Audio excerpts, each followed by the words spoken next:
ديال هذه الجوله الثانيه اللي اكيد كانت جوله متحركه يعني مغايره بتاتا على الجوله الاولى اللي عرفت صرامه تكتيكيه. الجوله الثانيه اعتقد بان الفريقين كان عندهم نفس الطموح هو الانتصار، واكيد بان يمكن تحدثوا حتى على الشجاعه ديال الحكم بوشعيب الحرج اللي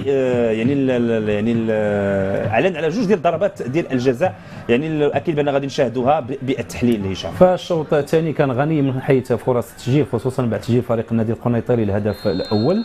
شاهدنا يعني هجمات من بين الفريقين، وبالتالي كانت الكره الثابته هي نقطه القوه ديال هذه المباراه، بحيث ان بوروا صاحب الاختصاص ينفذ تمريره مليمتريه خطا في الرقابه للمدافعين، وفي يعني هنا كان اعتقد بان كان هناك لمس فقط ديال مامادو ديانغ، لان الكره كانت متجهه لمرمى الحارس محمدي. فعلا كانت ضربه مقوصه في اتجاه المرمى ولمس الكره براسيه، ارتقاء جيد للاعب ديانغ وكذلك سبق الكره وسوء توقيت للحارس محمدينا، وبالتالي فريق النادي القنيطري يسجل اول محاوله.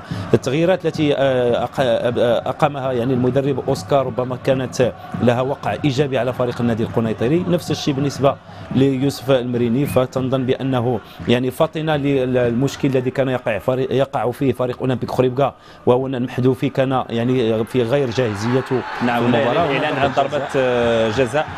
يعني ضربه جزاء حكم الحرج كان قريب من العمليه، وبالتالي كان القرار ديالو ديال اللاعب البركه من طرف اللاعب الكردي. فيعني احنا كنشاهدوا كانت هناك يد، ولكن نعم، ولكن اللي غادي يمكن له يكون في الزاويه القريبه هو الحكم، والحكم كان في التموضع يعني جيد. يبان لي هناك احتكاك، ولكن يعني حميد بوجار يضيع ولو ان ضربه جزاء.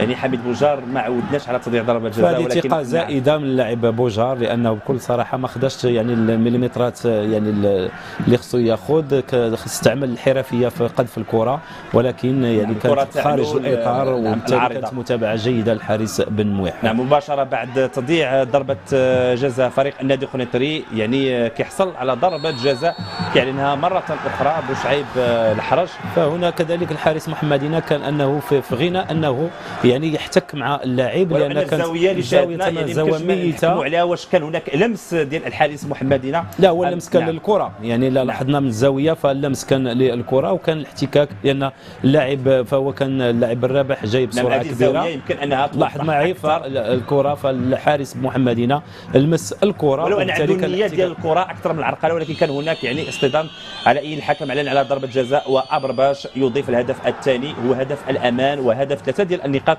اللي منحت فريق النادي القنيطري. يعني النقاط ديال الامان، و يعني اعتقد بان النادي القنيطري يعني جوج ديال النقاط يمكن انه يضمن المكان ديالو الرسمي بالقسم الوطني الاول. فهو يعني بهذا الفوز هذا فريق النادي القنيطري فهو يعني يفوز بكل شيء ب3 نقاط بالهدف بالمعنويات المرتفعه وبنسبه كبيره في بقائه في القسم الوطني الاول. واعتقد بان المباريات القادمه ستكون بثقه يعني مطلقه اكثر من هذا. النادي